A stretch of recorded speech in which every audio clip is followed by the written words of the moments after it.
Good morning, dear students.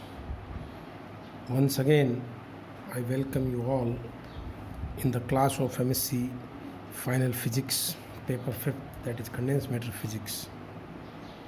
I am Dr. M.D. Sharma, Associate Professor of Physics, Government Dungar College, Bikaner. In the last lecture, I told you about the Love equations of X-ray diffraction, and before that, I introduced you to the diffraction of X-rays by crystals. Today I shall discuss the various methods which are useful in determining the crystal structures, and we are able to get certain important informations about the crystal structure and properties of crystals using X-rays.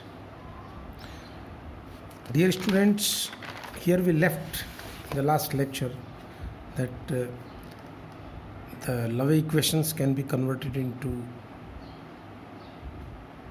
Bragg's equation, and today I shall start methods to determine crystal structure using X-ray diffraction technique. I have been telling you that atomic spacing in a crystal is of the order of a few angstrom. At the same time, the wavelength of X-rays also has the same order, few angstrom. So X-ray diffraction methods are the most useful tools to study crystal structure, because when the size of the obstacle is of the order of the wavelength of the wave, diffraction takes place. Using the X-ray diffraction method, we can obtain the following details about grain size or crystal size, orientation of crystals. Orientation of crystals means if it is a single crystal, whether it is 100 or 110 or 111, etc., we can get a knowledge of orientation of crystals. We can also get information whether the crystal is distorted or it is internally stressed material. Sometimes you find, we will discuss later on in this chapter, that there are several types of defects in a crystal. So we can have an idea about the distortion or the stressed material using the X-ray diffraction technique. We can also get information whether it has been recrystallized or not, and preferred orientation can be, sometimes the crystal is not a pure single crystal, then we can think of the preferred orientation, and that information can also be obtained using this X-ray technique. There are basically three methods which we will discuss here. The first one is Love method.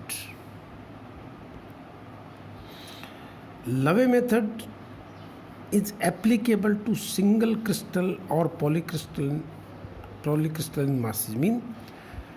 This method is useful for both single crystals and polycrystals. We are familiar with polycrystal. In this technique, a single crystal is held stationary. This is the main point to discuss, that the crystal remains stationary in this technique, and a beam of continuous wavelength X-rays is falling on it, and then the crystal reflects or diffracts the discrete values of lambda, for which 2d sine theta equals to n lambda is satisfied. I would like to discuss here this particular name of continuous X-ray. Dear students, I would like to tell you that how the X-rays are obtained in laboratory. The basic technique is that high energetic electron beam high energetic electron beam from any filament which is heated, thermionic emission, is incident on a metal target.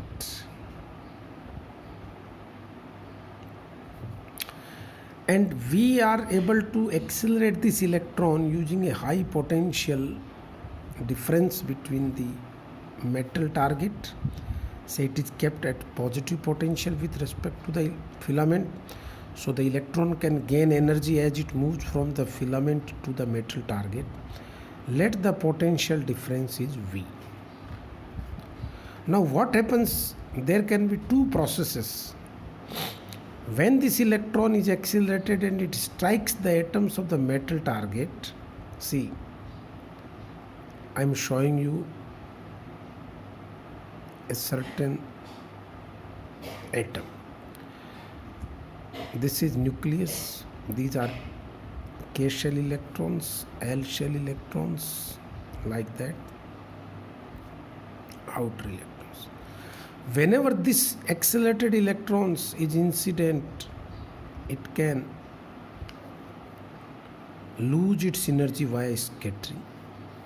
It is retarded by the field of the electrons of the target metal. Suppose it is incident with velocity v and it is scattered with velocity v dash, then the energy lost is half mv square minus half mv dash square, and this energy lost can appear as a wavelength lambda of the radiation, because we know, in fact all of you know, that any accelerated or retarded charge always produces electromagnetic radiations. So this emits a wavelength lambda. Now look, there is no restriction how much energy the electron will lose, because there is not a single electron, there is a beam of electrons incident on the metal surface. So different electrons loses different energy.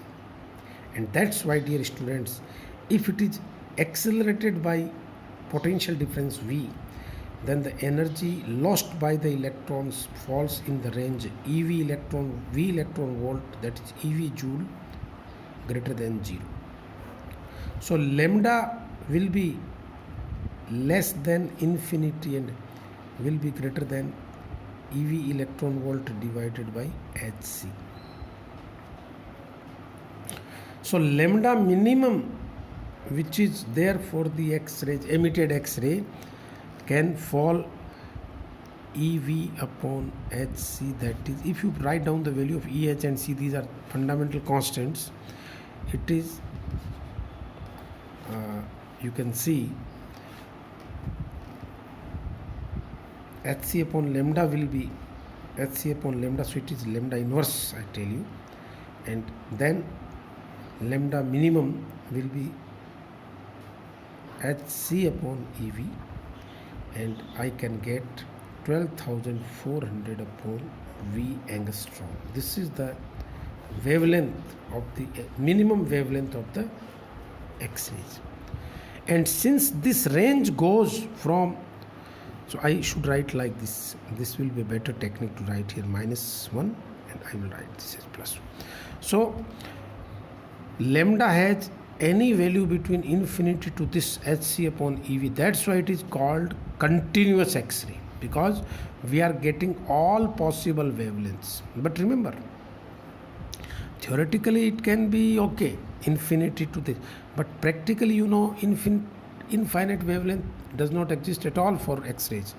So we are interested in the continuous region of X-rays only, that is very close to this value. And these X-rays are incident here in this experiment on the crystal. At the same time, I would like to tell you for your knowledge that if this incident electron is able to hit out any of the electron, what will happen? It will create a vacancy and characteristic X-rays will take place. This is what you have to learn once again. And there are K alpha line, there are K beta, K line, L alpha, L beta, etc. We all know. So these